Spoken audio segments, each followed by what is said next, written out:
औरत का फैसला। नैतिक मूल्यों से ये कहानी भले ही आपको इंसाफ करती ना दिखे, लेकिन जिम्मेदारियों की नजर से देखेंगे तो शायद कुछ समझ में आए। ये क्या है बहू, सुबह से घर का काम करती रहती है, फिर ऑफिस जाती है और बच्चों में लगी रहती है। फिर ऑफिस क्यों नहीं छोड़ देती, या फिर घर के लिए कोई नौकरानी रख ले। कैसी बात कर रही है माँ, जानती तो है ना अभी इनके ऊपर कितना लोन है। थोड़ा ही सही मदद कर देती हूँ तो अच्छा लगता है, और अभी उनको मेरे पैसे की जरूरत भी तो है।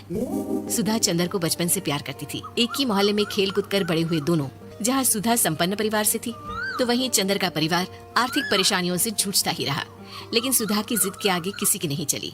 सुधा, कल ऑफिस जल्दी जाना है और 2 दिन के लिए गुजरात ऑफिस के काम से भी जाना होगा। अरे कैसी बात कर रहा है बेटा, बहू को अगले महीने बच्चा होने वाला है, इस वक्त तो उसके साथ रहे। अरे कोई बात नहीं ना माँ, उनको जरूरी काम होगा, वरना मेरा चंदर ऐसे वक्त में मुझे छोड़कर कभी नहीं जाता।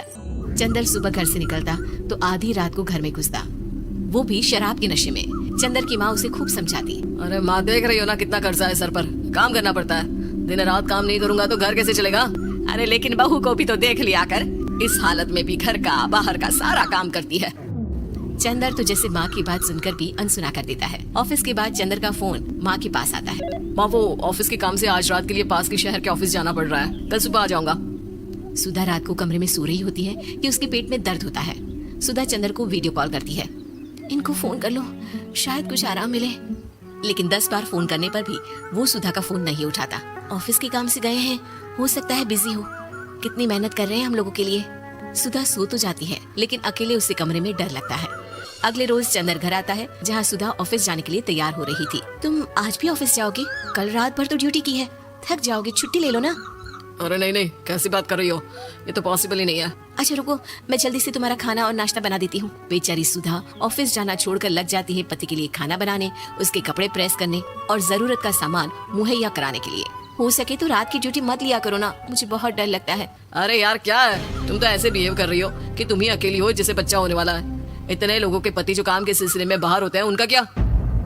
सुधा को चंदर के मुंह से ये बातें अजीब लगती है। अरे हुआ क्या है तुमको? पहले तो तुम मेरा कितना ख्याल रखते थे, मेरे पास रहते थे, मेरी दवा से लेकर खाने पीने तक का सारा ख्याल। और अब इस बार तो तुम एक दफा भी मेरे साथ डॉक्टर के पास नहीं आए, क्यों? अरे पागल हो गई हो क्या? पागल वाली बात कर रही हो।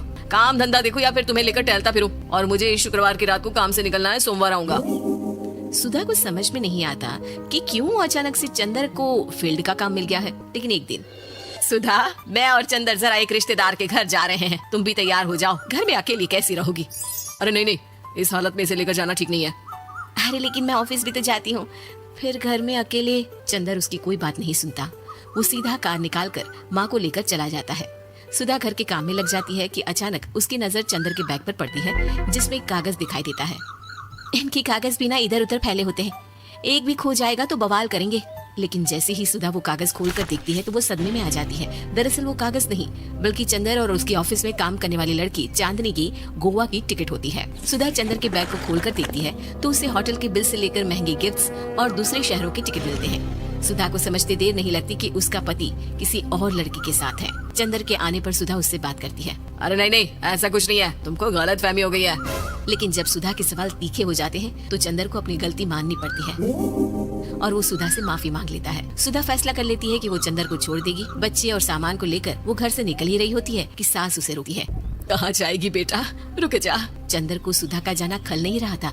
वो झूठे मुंह भी उसे रोकने की कोशिश ही नहीं कर रहा था। सुधा चंदर को देखती है और मायके चली जाती है। मायके में माँ कहती है, अरे ऐसे कैसे घर छोड़कर आ गई?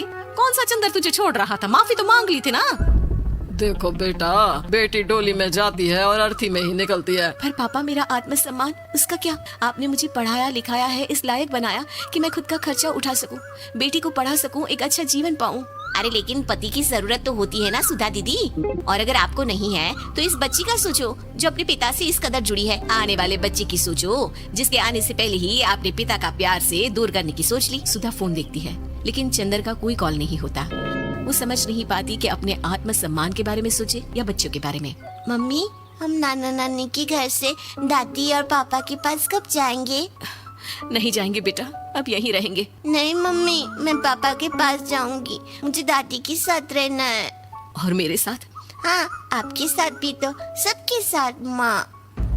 देखो सुधा दीदी, आपके सर पर पिता का साया होना जरूरी होता है।